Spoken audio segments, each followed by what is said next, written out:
தேர்தல் அறிக்கை ஏற்கனவே அவங்க 1000 ரூபாய் டிஎம் கொடுத்துருக்காங்க ரூலிங் கவர்மெண்ட். இப்போ நீங்க 2000 கொடுக்குறேன்ற வாக்குறுதி ஏற்கனவே கடன் சுமை அதிகமா இருக்கும்போது இது எப்படி சமாளிக்கும்? அவர்களுக்கு திறமை இல்லை, எங்களுக்கு திறமை இருந்தது. நாங்கள் ஆட்சி செய்கின்ற பொழுது 5,18,000 கோடி தான் கடன் இருந்தது. எந்த சூழ்நிலை? ஒரு ஆண்டு கொரோனா காலத்தில் கூட அரசுக்கு வரி வருவாய் இல்லாத நேரத்தில் கூட கொரோனாவுக்கு 40,000 கோடி செலவு செய்தோம். நாங்கள் திறமையாக நிதி கையாண்டு நிதி சுமை இல்லாமல் நிதி சுமை குறைவாக இருக்கின்ற சூழ்நிலை நாங்கள் உருவாக்கி தந்திருக்கிறோம்.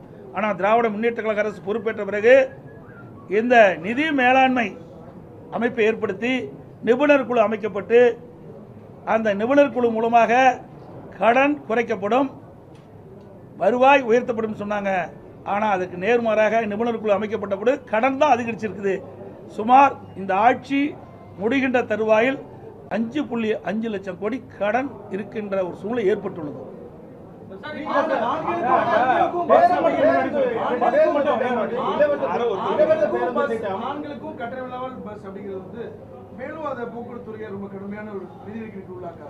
இதுதான் நான் சொல்றேன்ல, நிர்வாக திறமை இருந்தால் எல்லாமே சமாளிக்கலாம். நிர்வாக திறமையற்ற சிரிக்கின்ற பொழுதுதான் கடன் சுமை அதிகரித்துக் கொண்டே இருக்கின்றது. அதெல்லாம் இன்னும் அதாவது 2ஆம் கட்ட தேர்தல் அறிக்கை முழுமையாக வெளியிடுகின்ற பொழுது இன்னும் பல அறிவிப்புகள் வெளியிடப்படும்.